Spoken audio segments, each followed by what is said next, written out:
The botanical collection looks simple from a distance. It is not simple when you are trying to choose your first set. Some builds are better as a first taste.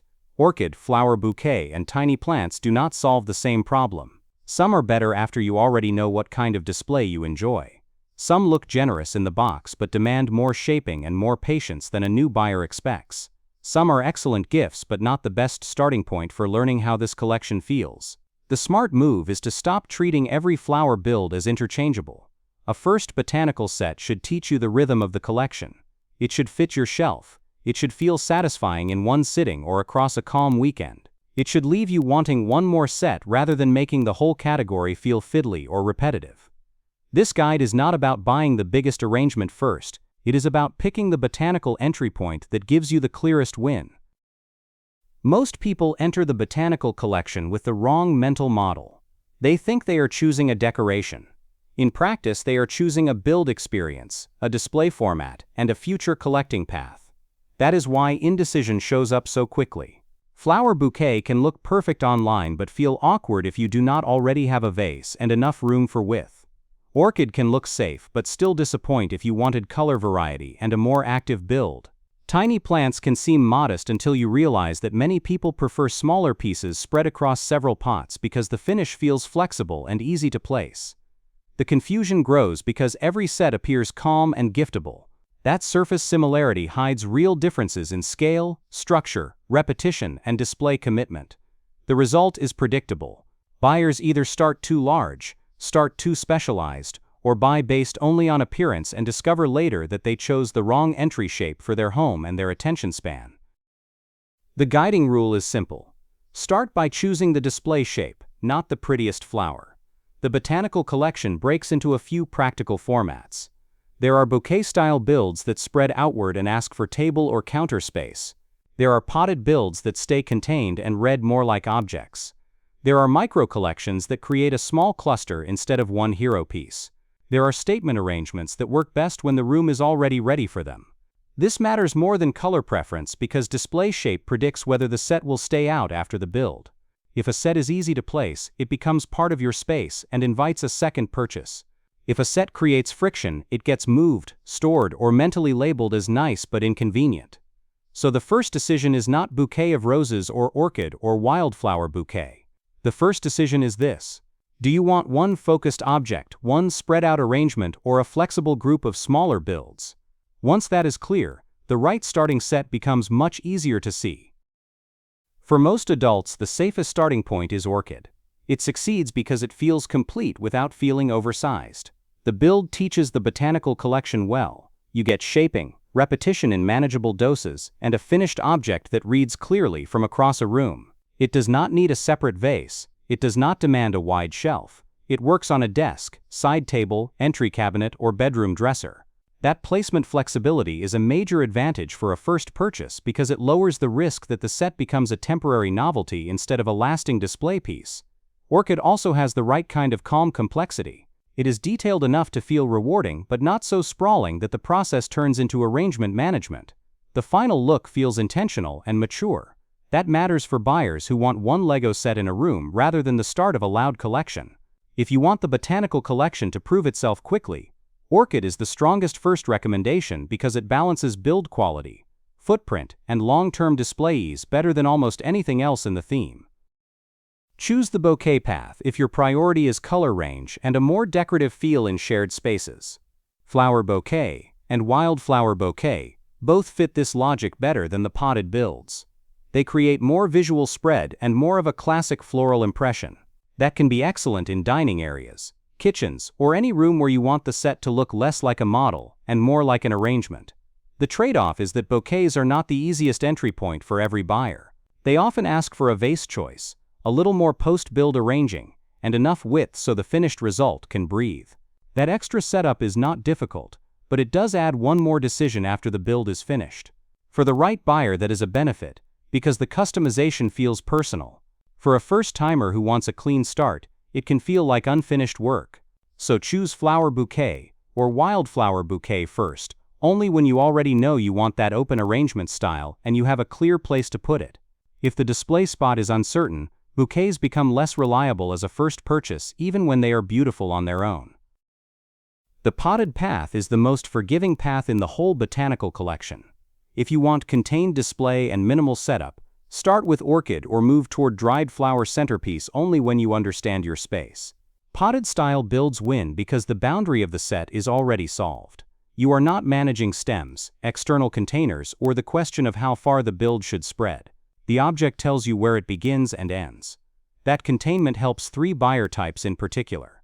First, adults with small apartments. Second, people who want a calm desk or shelf accent. Third, buyers who are not sure whether this theme will become a habit. A contained botanical build feels finished the moment you place it. That gives you a more honest reading of whether you want more from the collection. The caution is that not every contained set is equally friendly as a first step. Some are better as second or third purchases because they reward buyers who already know they enjoy the floral shaping and the softer pacing of this theme. Start with the clearest display object first, then expand only after you know what kind of botanical presence fits your room. Tiny plants is the strongest low-pressure entry for buyers who want flexibility more than impact. It works especially well as a gift and as a self-purchase for someone who wants several small wins instead of one central display object. The appeal is not just the smaller scale. The real strength is optionality. You can spread the pots across different shelves, group them together, or move them around as your room changes. That makes the collection easier to live with. Tiny plants also lowers emotional risk. A buyer does not need a perfect display plan before starting. The set naturally supports experimentation. If one shelf feels crowded, move 2 pots elsewhere. If you want a desk accent, keep one nearby and place the rest in another room. That freedom is rare in LEGO display themes, and it is why this set can outperform larger botanical builds for beginners with uncertain space. The only reason not to start here is if you want one dramatic centerpiece. Tiny plants is better as a flexible system than as a singular statement. For many first-time buyers, that is a strength. For others, it will feel too distributed. The best expansion strategy is not to buy every floral style you like. It is to add contrast on purpose. If you start with orchid, the next smart move is usually a bouquet or tiny plants, so the collection gains a new shape. If you start with flower bouquet or wildflower bouquet, the next smart move is often a contained build, so the room gets a calmer anchor. If you start with tiny plants, the next step is usually one hero object that gives the collection a center of gravity. This matters because the botanical collection can become visually repetitive when every purchase solves the same display need. Too many similar arrangements create clutter without actually feeling richer. A controlled path keeps the room balanced and keeps each new build distinct. Bouquet of roses can fit well as a later expansion when you already know you enjoy the floral theme and want a more specific mood. Pretty pink flower bouquet can also work later when you want stronger color identity. These are not bad first picks. They are simply sharper choices. A first purchase should teach the theme broadly. A later purchase can be more personal and more selective. Do not buy your first botanical set based only on size, gift appeal, or the idea that the most elaborate arrangement must be the best value.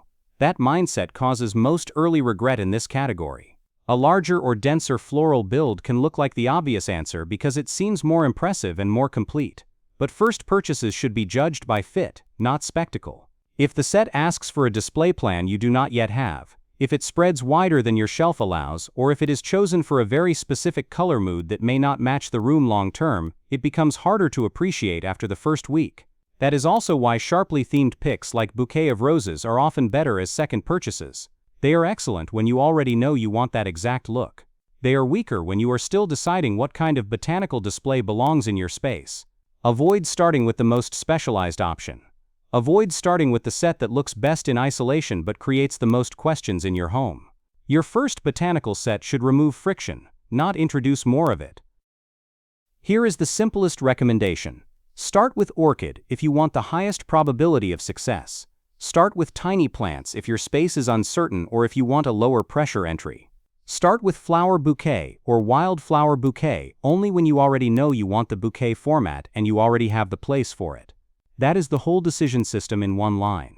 For most adults, orchid wins because it is balanced. It feels premium without feeling demanding. It reads as decor without needing extra help. It gives you a finished result that can stay visible almost anywhere. Tiny plants is the best alternative when flexibility matters more than impact. Bouquet sets become the right answer when your priority is color spread and shared room display rather than contained elegance. A good first botanical purchase should not try to represent the whole collection. It should prove that this category fits your room and your routine. Once that happens, the second decision becomes easy. Without that first win, even great sets can feel like the wrong buy. After your first botanical set, the next step is not another random flower choice. The next step is to compare formats. If you started with Orchid, test whether you want wider color through a bouquet or more flexibility through tiny plants. If you started with tiny plants, add one signature object so the collection gains presence. If you started with a bouquet, add one contained build so the room gains balance. That simple contrast-based expansion keeps the collection calm and prevents shelf clutter. It also helps you discover what you actually value in botanical builds. Some people think they want bright variety until they realize they prefer contained forms. Others assume they want a single elegant object until they discover that smaller distributed plants fit real life better. That's why starting well matters so much. A strong first set does not just give you one good build, it teaches your next move. And once you know your format, the botanical collection stops feeling like a wall of pretty options and starts feeling like a clear path.